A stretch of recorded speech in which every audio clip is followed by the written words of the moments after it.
So, hello sweeties. Bumili naman ako ngayon ng Inutak na buy one take one. So, 185 pesos siya. Pero, 180 na lang yung siningil sa akin. So, titikman na namin. So, isa muna. Bukas naman yung isa. Hindi naman namin mauubos kasi gabi na. Alam mo naman, dessert lang to. Ako muna ang unang titikim. Ayan yun. Ew na. Mi muna.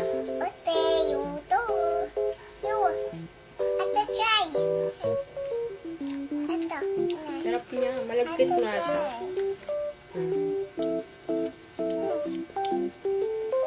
Sarap niya. Creamy siya. Tapos parang nagme-melt yung inutak sa bibig ko. So, good siya sa akin. Sarap. So, ayun naman, si Bait naman titikim na putol yung video ko. Patikim na na. Okay na po yan. Opo, ganyan talaga siya.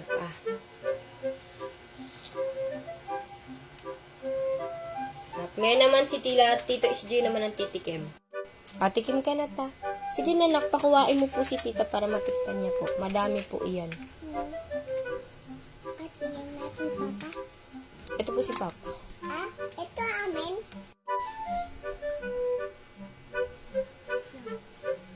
Sarap. Sarap. So, ayan guys, titikman ko po ulit.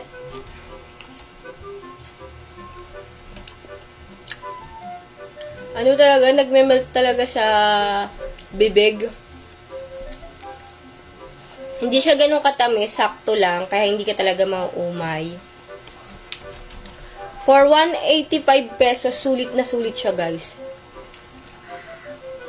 Marirate ko to ng 10/10. So, ilalagay ko kung kanino ko to binili and then order na lang kayo. Quezon City po tayo ha. So, yun lang. Bye-bye guys. So, good morning guys. Titikman ulit natin yung inutak. So, nilagay lang namin to sa styrofoam kasi wala pa kami ref.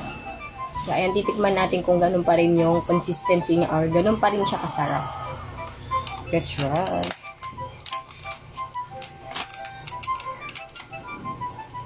Hindi naman siya nasira. Kain. Ganun pa din, be. Walang nagbago. Hop.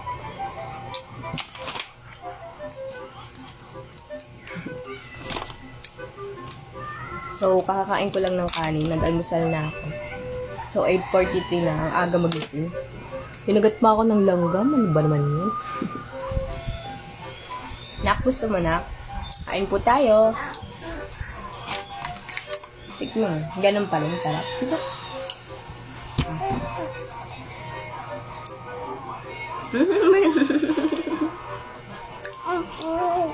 Yum.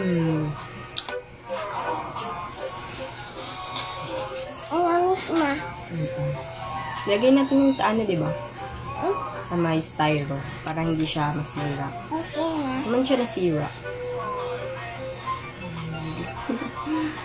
Cute. How old are you na po? 3.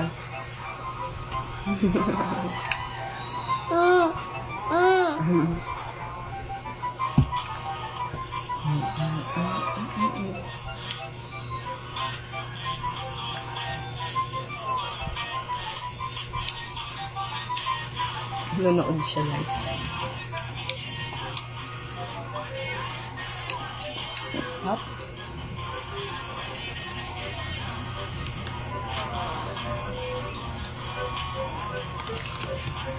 Yun lang guys. Bye-bye. Bye-bye ka na po. Bye-bye sweeties.